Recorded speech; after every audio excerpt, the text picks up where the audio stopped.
My name is Riley and I'm BSIT first year student. Today, I will introduce you or teach you the programming basics. Una sa lahat, ano nga ba ang programming basics? Learning objective.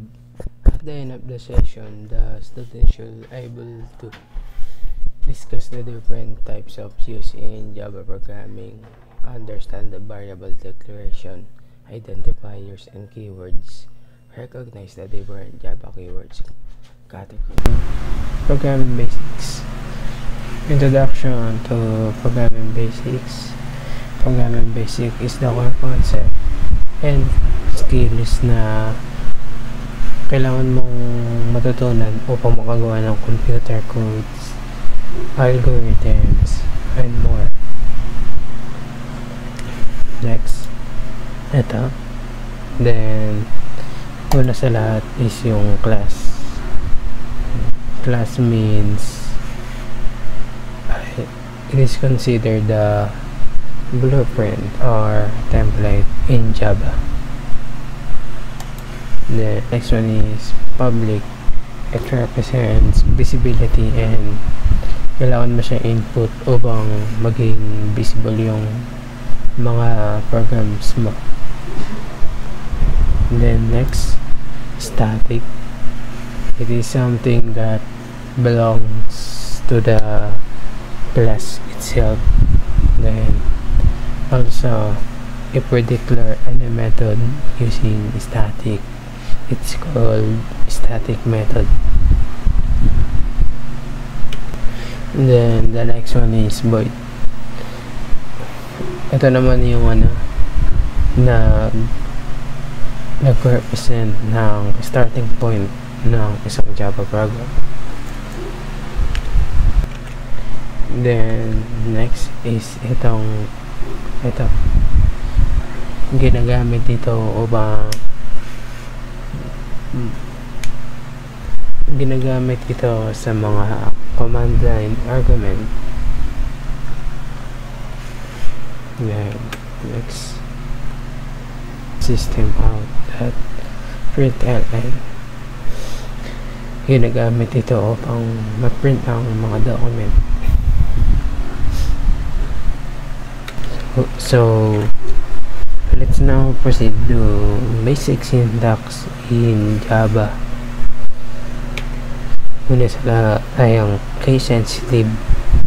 Ang meaning nito na ay ang Java ay napaka-arte sa kadahilan ng kahit hello at hello ay hindi magkatugma dito. And then the next one is the class names. It is used to organize ang mga parts of the program.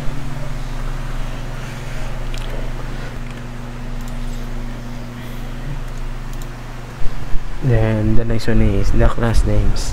It is used to organize ang mga parts of the program. Also, take note that class name should start with uppercase. This one is the method names used to call a specific class or something in the Java program. The next one is the program file name. As you can see naman sa Word, alam mo na kung ano ito. Also, take note that the program name and class name should be exact same. Then the next one is the Java keywords, also known as the reserved words. Keywords are particular words which acts as a key to code.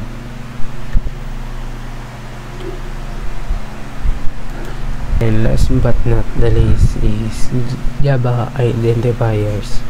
Siyempre, Java components requires names, and in that name, all names should start from A to C.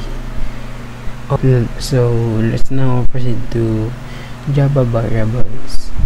It can be also called as the containers that stores the Java programs or hold the value of Java while executing. The first one is the local variables. These are the variables declared inside a method. Ito example.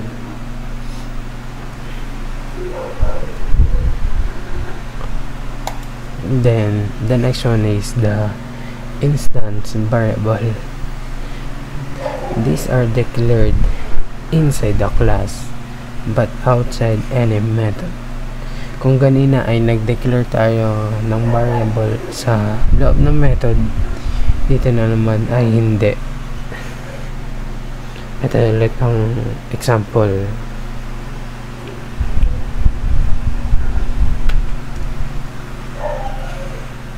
Then the last is the static variable. May keyword na static sa isang program at hindi ito ang full value sa isang object or program. Ito ulit ang example.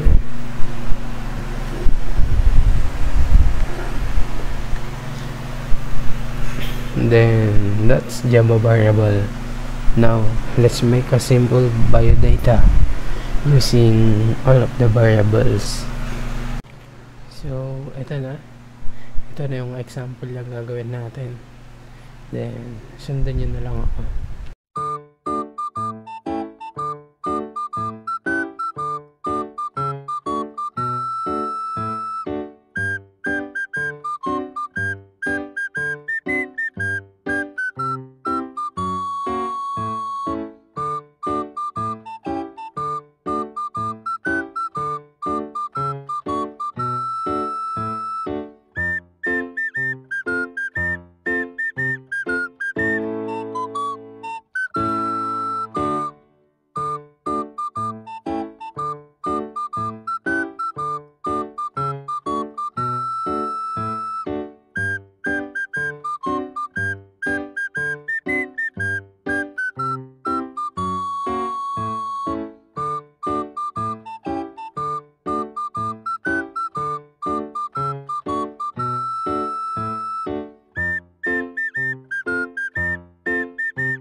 discuss the Python.